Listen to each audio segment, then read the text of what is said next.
हेमंता बिश्वा शर्मा आकर के यहाँ पर ये हुसैन कौन है, वो कहाँ से आया, ये बात कह करके मुस्लिम समाज को आघात पहुँचाया है। तो मैंने जवाब दिया कि मुस्लिम समाज अब जो है अपने हक और अधिकार की लड़ाई लड़ना सीख गया है और ये आपका कहीं से अधिकार नहीं बनता है कि किसी भी संप्रदाय पर, किसी भी धर्म पर आप उनकी आस्था पर आप चोट पहुंचाएं। लेकिन ये तो मौन थे, इनकी आस्था के साथ भी संजय यादव जी ने खिलवाड़ किया। मौन स्वीकार लक्षणम, मौन करके स्वीकृति दे दिया कि आप बोलो। उनका कोई बयान नहीं आया, कोई बयान नहीं आया, कोई बयान नहीं आया। तो यहाँ पर जो सांप्रदायिक दंगा फैलाना चाहते हैं, सांप्रदायिकता के आग में झोंकना चाहते हैं क्षेत्र को, तो ये मौन होकर के सुन रहे हैं कि सेकुलर के नाम पर हमको वोट मिलेगा और धार्मिक उन्माद के नाम पर उनको वोट मिलेगा।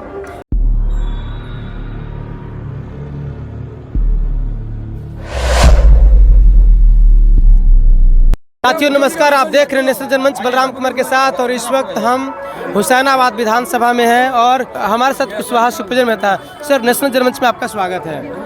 आपके चैनल के माध्यम से सभी दर्शकों को बहुत बहुत बधाई, स्वागत। जय भीम, जय भारत। जानना चाहेंगे कि इस बार जो चुनावी सरगर्मी है वो ज़्यादा है और लोग जो है से बहुत सारे कैंडिडेट हैं जो पहले विधायक थे, आप भी रहे हैं, और उन लोग उनकी सरसरी निगाहें हैं। तो इस बार के चुनाव में किन मुद्दों को लेकर के जनता के बीच में जा रहे हैं? इस बार के चुनाव में केवल विकास मुद्दा होगा। लोग बरगराने के लिए हिंदू मुस्लिम जिला बनाए नहीं, जिला का नाम बदल देंगे। भाई ये तमाम जो बेतुका मुद्दा है उस पर मेरा कोई फोकस नहीं है। मेरा फोकस केवल और केवल विकास पर है। नौजवानों को, बेरोजगारों को रोजगार के अवसर कैसे उपलब्ध हो सके, बेरोजगारी कैसे दूर हो, पलायन कैसे रुके, हर खेत तक पानी कैसे पहुँचे, अच्छा एजुकेशन की व्यवस्था कैसे हो, क्वालिटी एजुकेशन यहाँ पर कैसे हो। यहाँ पर पीजी की पढ़ाई की व्यवस्था नहीं है, इसको व्यवस्था कैसे किया जाए, मेडिकल कॉलेज कैसे खुलवाया जाए, इंजीनियरिंग कॉलेज कैसे खुलवाया जाए। इस तमाम मुद्दों पर क्योंकि हुसैनाबाद में असीम संभावना है और इस पर मैं आज कार्यालय उद्घाटन के अवसर पर आपके चैनल के माध्यम से जनता को भी संबोधित करना चाहता हूं कि आप लोग भी किसी के मुगालते में नहीं आए, क्योंकि इतनी बड़ी भूल जो आपने 20 वर्षों तक किया, खामियाजा आपने भुगत लिया। कई मुद्दे हैं जो समय लगेगा आपको बताने में। अभी राष्ट्रीय जनता दल के जो प्रत्याशी हैं वो 2 बार यहाँ के विधायक रहे, 2005, 2000 से 2005, 2009 से 2014। लेकिन मैं सवाल पूछता हूँ, जिस विकास की बात करते हैं, शिक्षा की बात करते हैं और कर्मठ और ईमानदारी की बात करते हैं, मेरे यहाँ बटाने नदी है। बटाने नदी में एक भी पुल इनके 10 साल के कार्यकाल में नहीं बना। ये मैं लिख के देता हूँ, यह जनता से पूछ लीजिए आप। ढाब, खड़गपुर, सरसूत, कटकुम्बा, भांवर, जाइए आप उधर, 4 पंचायत बिल्कुल बरसात के दिनों में कट जाता था। ये तो विकास के बात इनको करना बिल्कुल इनसे के मुंह से शोभता ही नहीं है। जिस तरह से इनके मुंह से विकास की बात एकदम बेमानी है। सवाल अभी उठता है कि 10 साल क्या कर रहे थे, तो 10 साल केवल ये घर में सोए रहते, किसी का भी कोई काम हो ये कभी संज्ञान में नहीं रहते थे। अभी आप डंगवार से लेकर के और कादल तक जो सड़क देख रहे हैं, जिस सड़क से आप आए हैं, ये सड़क मेरे कार्यकाल का है। 2016 में इसकी शुरुआत हुई, 2015 के बजट सत्र में हमने शामिल कराया था। उसके बाद इसमें राशि का प्रावधान हुआ। 2000 बजट सत्र की कॉपी मेरे पास है। ये लोग झूठ बोलते मैंने बनाया है। आप इन लोग से पूछ लीजिए ना कि सड़क कब बना है। मेरे कार्यकाल में अगर नहीं बना होगा तो हम चुनाव नहीं लड़ेंगे। तो क्या ये 10 साल में इनको कादल से लेकर और दंगवार तक सड़क नहीं बनाना चाहिए? छतरपुर से लेकर के देवरी तक सड़क नहीं बनवाना चाहिए?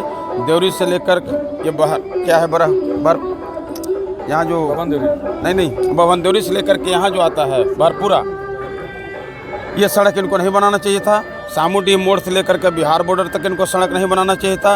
ऊपरी कररबार परियोजना जो 100 गांव को सिंचित करता है, ये नहीं बनाना चाहिए था। अब सवाल ये उठता है कि सिंचाई मंत्री थे, 0 RD की बात करते हैं, छोटा सा काम था, मात्र 7 स्लिप ढालना था पुल मोहम्मदगंज बराज, और 7 स्लिप ये 5 साल के मंत्रालय में नहीं ढलवा पाए। और 10 साल संजय यादव विधायक रहे ना, तो तो 10 साल में वो भी नहीं सुधार पाए। वो क्या काम करते थे, जनता को तो पूछना चाहिए कि आप क्या काम करते हैं। अब वो बड़े खुश हैं कि उधर एक तरफ हेमंता बिश्वा शर्मा आकर के यहाँ पर ये हुसैन कौन है, वो कहाँ से आया, ये बात कह करके मुस्लिम समाज को आघात पहुँचाया है। तो मैंने जवाब दिया कि मुस्लिम समाज अब जो है अपने हक और अधिकार की लड़ाई लड़ना सीख गया है, और ये आपका कहीं से अधिकार नहीं बनता है कि किसी भी संप्रदाय पर, किसी भी धर्म पर आप उनकी आस्था पर आप चोट पहुंचाएं। लेकिन ये तो मौन थे, इनकी आस्था के साथ भी संजय यादव जी ने खिलवाड़ किया। मौन स्वीकार लक्षणम, मौन करके स्वीकृति दे दिया कि आप बोलो। उनका कोई बयान नहीं आया, कोई बयान नहीं आया, कोई बयान नहीं आया। तो यहाँ पर जो सांप्रदायिक दंगा फैलाना चाहते हैं, सांप्रदायिकता के आग में झोंकना चाहते हैं क्षेत्र को, तो ये मौन होकर के सुन रहे हैं कि सेकुलर के नाम पर हमको वोट मिलेगा और धार्मिक उन्माद के नाम पर उनको वोट मिलेगा। जनता आपको अपनी मसीहा के रूप में देखता है, आपको विधायक भी बनाया एक बार, और अभी भी जनता को लगता है कि हमारे मसीहा हैं कुशवाहा शिवपूजन मेहता। तो क्या उनकी आकांक्षाओं पे आप खरा उतरेंगे? क्योंकि एक बार विधायक बने, आपको सभी समस्या से जानकारी हो गया है कि जनता की क्या समस्या है, कहाँ सड़क बना है, कहाँ बिजली की समस्या है, कहाँ पुल बनना चाहिए, इन सभी समस्याओं से आप अवगत हो चुके हैं, क्योंकि आपको काम करने का अवसर मिला है। तो क्या वो जो चीज़ अभी तक छूट गया है उस पर आप खरा उतरेंगे? देखिए, हमको संक्षिप्त अवसर मिला है। किसी विद्यार्थी को सेम क्वेश्चन हल करने के लिए 6 घंटे का समय मिलता है, और किसी विद्यार्थी को सेम क्वेश्चन हल करने के लिए 3 घंटे का समय मिलता है। ये 3 घंटे वाला विद्यार्थी सभी क्वेश्चन को सोल्व जल्दी भी करेगा तो नहीं हो पाएगा, लेकिन ये 6 घंटा मिला, उसको तो कर देना चाहिए समाधान। लेकिन ये लोग भी समाधान नहीं कर पाए। अभी हम बताते हैं, इनके जेहन में पता नहीं बात आता है कि नहीं आता है। ये शिक्षित और कर्मठ झूठ-मूठ के लिखाते हैं, या निरक्षर लोग भी इनसे ज़्यादा काम कर देता। देवरी सीमेंट फैक्ट्री, जपला सीमेंट फैक्ट्री, जो 1992 में बंद हुआ, ये 2000 में विधायक बने, तो उस समय 8 साल का ही फासला था। 8 साल में चाहते तो स्क्रैप नहीं बनता, वो उसको रेनोवेशन करा करके, उनको जीर्णोद्धार करा के उस सीमेंट फैक्ट्री को चालू करवा सकते थे। लेकिन 2000 से 2005 तक ये क्या कर रहे थे? जनता ये बात समझती है। 2005 से 2009 तक कमलेश सिंह मंत्री रहे, और वो राज्य सरकार को चला रहे थे, वो मंत्री नहीं थे। एक विधायक पर राज्य सरकार टिकी हुई थी और उसको चला रहे थे। तो अपने कार्यकाल में जपला सीमेंट फैक्ट्री को अगर वो दूसरा उद्योग में भी तब्दील कर देते, या उसको रेनोवेशन करा करके नए मॉडल का वहाँ पर उद्योग लगवाते, तो लोगों को रोज़गार मिलता, रोज़गार से वंचित नहीं रहते। लेकिन इतना पावर मिलने के बाद भी हुसैनाबाद में समस्या जस का तस रह गया। अब हम समस्याओं का अगर अंबार लगा हुआ है उसको गिनाएंगे, जिसको मैंने समाधान किया है, तो इन लोगों के पास इनका बोलती बंद हो जाएगा। ये दिन भर झूठ बोलते चलते हैं। इनके समर्थक भी दिन भर झूठ बोलते हैं, दिन भर झूठ। अरे उनके समर्थकों से कभी आपने पूछा, राष्ट्रीय जनता दल के समर्थकों से पूछिए कि 10 बरस संजय यादव जी क्या कर रहे थे? बटाने में पुल एक भी नहीं बना, बतरे नदी में नहीं बना, काशी सोत में नहीं बना, करर बार में नहीं बना, सुखनदिया में नहीं बना, और यहाँ पर ही जो देख रहे हैं आप हैदरनगर जो नदी है, छठ घाट के बगीचा में लोग जाते थे। बुधू बीघा में रोड पुल नहीं बना। बुधू बीघा के लोग पेपर में लिखते थे। संजय यादव का 5 साल का कार्यकाल रहा, 10 साल का कार्यकाल उनका भी समाप्त हो गया था, संजय यादव जी का, और 5 साल माननीय कमलेश सिंह जी का। दोनों के कार्यकाल में बुधू बीघा में क्यों नहीं पुल बना, बगीचा में पुल क्यों नहीं बना, बतरे में बभंडी के पास पुल क्यों नहीं बना, बतरे में लादी के पास पुल क्यों नहीं बना, बतरे में आपको यह है जहना के सामने पुल क्यों नहीं बना, बतरे में जगदीशपुर कोठला कुलहिया के सामने पुल क्यों नहीं बना। और बटाने के बात मैं बताता हूँ, खड़गपुर पुल जो देख रहे हैं, बनसप्ती पुल जो देख रहे हैं, और आप तेतरिया पुल जो देख रहे हैं, जहाँ तेतरिया के इनका प्रखंड अध्यक्ष, उसके गांव में मैंने पुल बनाया। वो बेचारा बरसात में उधरे रह जाता था, इधर आता नहीं, लेकिन उस गांव में पुल बनवाया। वहाँ के बच्चों को पढ़ने का मार्ग प्रशस्त किया मैंने, और टूरी में भी पुल स्वीकृत कराया। नदी घाट जाइएगा, नदी घाट में भी पुल स्वीकृत कराया। उसके अलावे जब यहाँ आइएगा तो कौआ खो जहना जहाँ है, कौआ खो के बाद उधर जो सरसोत तक सड़क जाती है उसमें मैंने पुल बनाया। उसके बाद जब हाट से ऊपर जाइएगा, जब उधर आप ढक्सा और पचमो जाते हैं तो उस पर मैंने पुल बनाया। यानी बटाने नदी में केवल 7 पुल मैंने बनवाया है। तो क्या इनका 10 साल के कार्यकाल में एक भी पुल नहीं बनना चाहिए था? बिल्कुल बनना चाहिए। तो उनके समर्थकों से पूछिए ना भाई, इसी पर खाली जवाब दीजिए एक मुद्दे पर कि 10 साल में बटाने में एक भी पुल क्यों नहीं था? क्या कर रहे थे संजय यादव जी? कर क्या रहे थे? समस्या यहाँ पर समाधान करने के लिए जनता आपको चुनाव जिताती है, उनका समस्या समाधान होना चाहिए।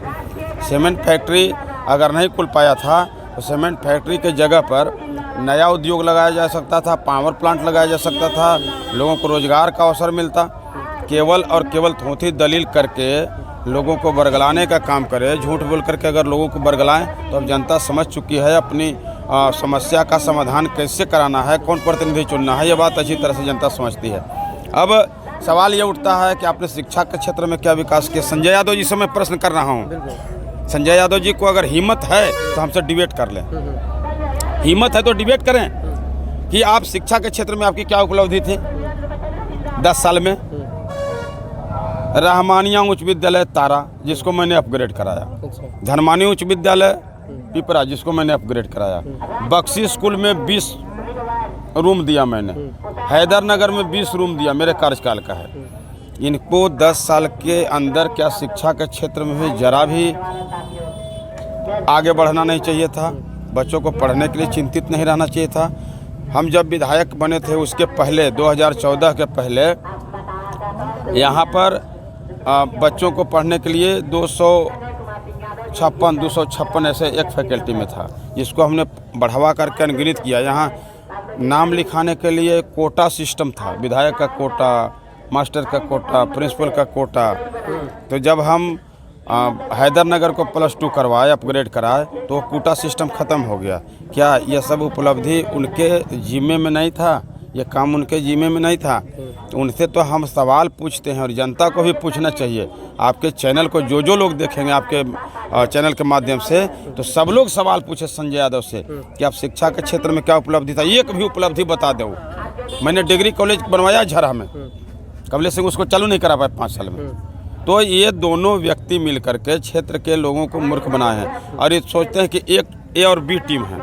आप अगर उधर से करेंगे बॉलिंग तो मेरे तरफ बॉल आएगा, मैं करूंगा आपके तरफ जाएगा। मतलब ये टीम और बी टीम बना करके लोगों को ये बेवकूफ़ बनाते हैं। 5 साल में हमसे जनता अपेक्षित थी, 58,000 वोट मिला हमको। उस 58,000 वोट के लोगों को उकसाना शुरू कर दिया कि आपको इंदिरा आवास बना। जब विधायक जी को इंदिरा आवास देना रहता तो सबको हम एक बार दे देते, प्रधानमंत्री आवास देना रहता तो सबको हम एक बार दे देते। उसका तो प्रॉपर सिस्टम है, बनाया जाता है, पैनल बनाया जाता है, जिसका 1 नंबर 2 नंबर 3 नंबर ऐसे करके है। तो वो मुखिया के जिम्मे में है, मुखिया जी उसका संचालन करते हैं, मुखिया जी उसको कोऑर्डिनेट करते हैं। अब सवाल ये उठता है, उनको उकसा दिया, हमको तो शिवपूजन में तो नहीं इंदिरा आवास दिए, नहीं कोई। आज भी हम जाते हैं देहात में, आपको वोट दे के जिताए हमको, एको को घर बना। अब उनको बेचारे को ये समझ नहीं है कि घर बनाने के लिए इनको हम वोट दिए हैं कि क्षेत्र के विकास, बिजली, पानी, शिक्षा, चिकित्सा, स्वास्थ्य जैसे मूलभूत सुविधाओं के लिए इनको हम वोट दिए हैं। आवास जैसी सुविधाओं को अगर निस्तारण करने का जिम्मा विधायक को होता तो हम लोग तो एक आदमी का पक्का मकान बना देते। प्रधानमंत्री आवास योजना का लाभ सभी को दे देते, शहरी आवास योजना का लाभ सभी को देते, लेकिन वो मेरे जिम्मे में नहीं था, या कोई भी विधायक उसका मॉनिटरिंग भी नहीं करता है। दूसरा, जो सांसद का भी काम था वो भी विधायक से लोग ढूंढता था। छोटे छोटे समस्याओं को लेकर के लोग अलगाव पैदा कर दिया, उनके अंदर एक बगावत का सूर जगा दिया। अब उनको लगा था कि हम इस गरीब को बेटा विधायक बना दिए हैं तो हमारी सारी समस्याओं से छुटकारा मिल जाएगा, लेकिन हुआ ऐसा नहीं। इसलिए कि 5 साल का सीमित समय में तमाम चीज़ों को हम हल नहीं कर सकते हैं। बहुत सी जो समस्याएं थी जो हमको विरासत में इन दोनों ने छोड़ दिया था, वो 10 साल वाले संजय यादव और 5 साल वाले। हम तो एक ही बोली बोलते हैं उनसे कि आप बताइए संजय यादव जी, 2005 तक आप विधायक थे तो क्या पुलिया जैसे काम नहीं होना चाहिए? वो माओवादी के डर से नहीं करते थे, समझ गए? माओवादी के डर से नहीं करते थे वो। आखिर क्यों नहीं किए 10 साल तक? मैं तो खुला बोलता हूँ, मैंने माओवादियों को चैलेंज किया था, और पुलिस पिकेट रखवा करके, और वहाँ पर मैंने पुल बनवाया है तेतरिया गाँव, जहाँ हरिहरगंज का जो प्रखंड अध्यक्ष है उससे पूछिए कि आपके गांव में पुल बनवा दिए शिवपूजन मेहता जी, तो आप उधर क्यों दौड़े चल रहे हैं, किस भावना में? कहीं ना कहीं कुछ, या तो कहीं कोई बू आ रहा है, नहीं विकास करने वाले के लोग भी भेड़ी की तरह समर्थन करने के लिए, उनके ही समाज के लोग, उनके ही बिरादरी के लोग। कुशवाहा शिवपूजन मेहता का एक अलग पहचान है। कुशवाहा शिवपूजन का मतलब होता है कि समाज के लोग भयमुक्त रहे, मान सम्मान प्रतिष्ठा मिले, इस मुद्दे पे आप खरा उतरेंगे? देखिए, हमने हर अन्याय का प्रतिरोध किया है, हर अन्याय का मैंने मुखालफत किया, उसका जवाब दिया है कि अन्याय बर्दाश्त नहीं हो सकता। जनता अमन पसंद जनता है, वो अमन चाहती है, और जनता के ऊपर अगर किसी तरह का अन्याय और अत्याचार हुआ तो शिवपूजन मेहता कतई बर्दाश्त नहीं करेगा, चाहे इसके लिए हमको परिणाम जो भी भुगतना पड़े। अभी हेमंता बिस्वा शर्मा हमको सब जगह बोल रहे हैं कि हमारे ऊपर केस हो गया, मैं इधर ही जेल में रहूंगा। ये संजय यादव के बारे में क्यों नहीं बोल रहे हैं? आप मुसलमानों के रहनुमा बनने का केवल ख्वाब दिखाइएगा।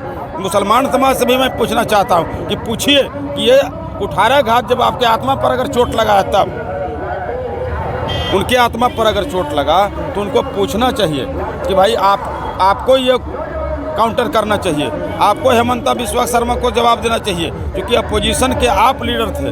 हमको तो चौथे स्थान पर लोग भेज दिए थे, अपोजिशन तो उनके अपोजिशन का पावर था, लेकिन एक भी जवाब हेमंता बिस्वा शर्मा के बारे में संजय यादव जी नहीं दिए। इससे साफ प्रतीत होता है कि अन्याय और जुल्म जाति सहेंगे और दूसरे को भी जुल्म जाति के लिए सहने पर मजबूर करेंगे। इसलिए मुस्लिम समाज के लोग अच्छी तरह से इस बात को समझ चुके हैं कि हमको चुनाव किसको जिताना है, प्रतिनिधि कौन बनेगा। यहाँ तमाम चीज़ें जो आपके चैनल के माध्यम से मैंने रखा है, एक एक चीज़ मैंने सच्चाई के साथ रखा है, कोई झूठ बोलने का काम नहीं किया है। एक भी चीज़ मैं प्रमाण देता हूँ कि इस बात पर अगर वो मेरा झूठा एक भी शब्द साबित कर दे, एक भी शब्द, तो ये जो मूल काम है, मोटा काम, जो लंबा काम था, अभी झारखंड के सबसे लंबा पुल हम पंसा में बनवाए। पंसा के सामने जो 2 राज्यों को जोड़ता है। पंसा की एक और समस्या है, सड़क नहीं बना था, जिसको लेकर के लोग वोट बहिष्कार किए थे। नहीं, सड़क नहीं बना था, मेरे कार्यकाल में वो स्वीकृत हो गया, लेकिन जो ठेकेदार था, जब उसका टेंडर हो गया, उसका शिलान्यास भी मैंने किया, लेकिन वो ठेकेदार ही भाग गया। मेरे हारने के बाद वो कमलेश सिंह से समझौता कर लिया, वो भाग गया। तो उसमें मेरा क्या दोष है? जो प्रतिनिधि है उसका जिम्मेवारी बनता है ना कि हम इस रोड को बना दें। मेरे कार्यकाल में स्वीकृत सड़क है, उसका मैं कॉपी निकाल करके दे दूंगा, लेकिन वो ठेकेदार इनके कार्यकाल में समझौता कर लिया या नहीं बनाया, वो तो जाने। हमको उसके बारे में ज़्यादा जानकारी नहीं, लेकिन मैंने स्वीकृत करवाया था, उसका शिलान्यास भी हुआ था। सांसद जी और हम दोनों मिलकर के शिलान्यास किए थे, लेकिन वो रोड इनके कार्यकाल में बना ही नहीं, क्योंकि मेरे कार्यकाल में स्वीकृत था। तो जब हार गए तो उनका ही जिम्मेवारी बनता था। आइए हरि भाई इधर। तो हम सभी सम्मानित जनता से निवेदन करना चाहूँगा कि आप सोच समझ करके मतदान करेंगे, किसी के बहकावे में आने की ज़रूरत नहीं है। बहुत लोग समीकरण दिखा रहे हैं कि इतना मेरा वोट मिला था, इतना मुस्लिम समाज का वोट जुट जाएगा। अरे भैया, मुस्लिम समाज का वोट भी जुट जाएगा ना, तब वो उतना नहीं पहुंच पाएंगे। लेकिन मुस्लिम समाज इस बार मुझे पसंद करती है, पसंद कर रहे हैं मुस्लिम समाज के लोग कि हमारा प्रतिनिधित्व कौन करेगा और कौन अच्छी तरह से समस्या का समाधान कर सकता है। तो ये तमाम बातें आपके चैनल के माध्यम से मैंने रख दिया है। बहुत से उपलब्धि है जिसको मैं अगर बताऊं तो घंटों समय लग जाएगा, इसलिए मैं आपका चैनल का ज़्यादा समय नहीं लेना चाहता हूं। आपके चैनल के माध्यम से सभी दर्शकों को जय भीम, जोहार, नमस्कार, धन्यवाद, थैंक यू। सर, ये शिवपूजन मेहता थे, जैसा कि आप सब जानते होंगे कि इन्होंने जो नेतृत्व किया था उसके संदर्भ में हम चर्चा हो रही थी कि उन्होंने जो काम किया लगभग इतने वर्षों के अंदर, 5 वर्षों के अंदर जो उनका काम था, या गरीबों को लेकर के जिस तरह से हमेशा आंदोलन प्रदर्शन करते रहते हैं, वो इनकी अपनी पहचान है और उसी पहचान के साथ कुशवाहा शिवपूजन मेहता को लोग जानते हैं। हमारी बातचीत कैसे लगी कमेंट करके बताने का काम करेंगे। सभी दर्शकों से मेरा आग्रह है, नेशनल जनमंच को लाइक करें, कमेंट करें, शेयर जरूर करें। अगर इस वीडियो को फेसबुक पेज पर देख रहे हैं, फॉलो जरूर करें। धन्यवाद, शुक्रिया। साथियों, नेशनल जनमंच को सब्सक्राइब करें, साथ ही बेल आइकन की घंटी को बजाएं।